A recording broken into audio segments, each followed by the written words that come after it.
السلام علیکم ورحمۃ اللہ وبرکاتہ۔ محترم سامعین اکرام، اللہ تبارک و تعالی قرآن کریم کے اندر ارشاد فرماتا ہے: لا يسخر قوم من قوم عسى ان يكونوا خيرا منهم ولا نساء من نساء عسى ان يكن خيرا منهن۔ کہ کوئی جماعت کسی دوسری جماعت کے ساتھ ٹھاٹھا نہ لگائے، شاید وہ اللہ کے نزدیک اس سے زیادہ بہتر ہو، اور کوئی عورت کسی دوسری عورت کے ساتھ تمسخر نہ کرے، شاید کہ وہ اس سے بہتر ہو۔ تمسخر نام ہے اس چیز کا کہ کسی شخص کی اہانت، اس کی تحقیر و تذلیل اور اس کے عیب کو اس طرح ظاہر کیا جائے کہ اس کے دل کو ایذا رسانی ہو، اس کے دل کو تکلیف پہنچے، اور یہ کئی طرح سے ہو سکتا ہے۔ مثلا کوئی انسان کسی دوسرے انسان کا مذاق اڑائے، اس طور پر کہ مثلا کوئی انسان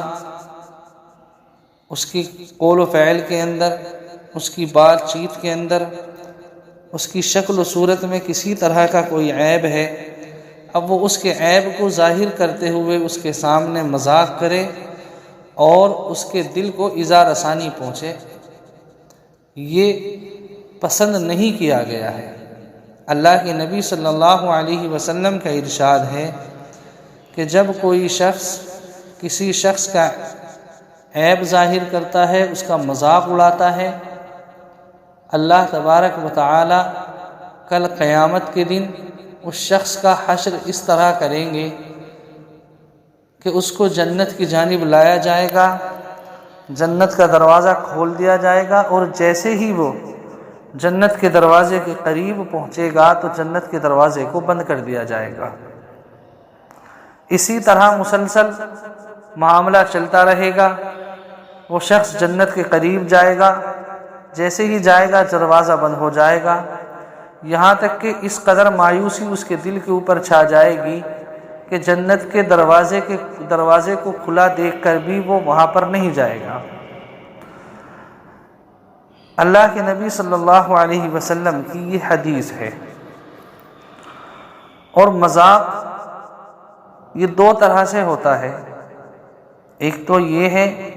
کہ مزاحیہ، وہ مذاق جس کے اندر کسی کی کوئی تحقیر نہ ہو،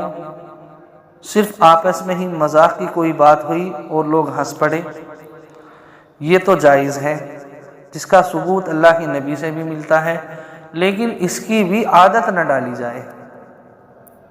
اس کو اپنی عادت کے اندر اس کی شمولیت نہ لائی جائے۔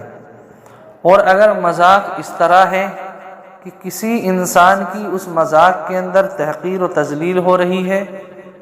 اس کو پریشان کیا جا رہا ہے،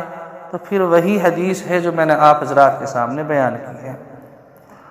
اللہ کے نبی صلی اللہ علیہ وسلم کی ایک اور حدیث ہے کہ ایک مرتبہ کسی شخص کی ری خارج ہو گئی، پاس بیٹھے ہوئے تمام لوگ ہنسنے لگے۔ اللہ کے نبی صلی اللہ علیہ وسلم نے جب خطبہ دیا تو فرمایا کہ تم ایسی کسی چیز پر کیوں ہنستے ہو، کیوں ایسی کسی چیز پر مذاق اڑاتے ہو جو خود تمہارے اندر موجود ہے۔ اللہ تبارک و تعالی سے دعا ہے کہ اللہ تعالی ہمیں عمل کی توفیق عطا فرمائے۔ آمین۔ وآخر دعوانا ان الحمد للہ رب العالمین۔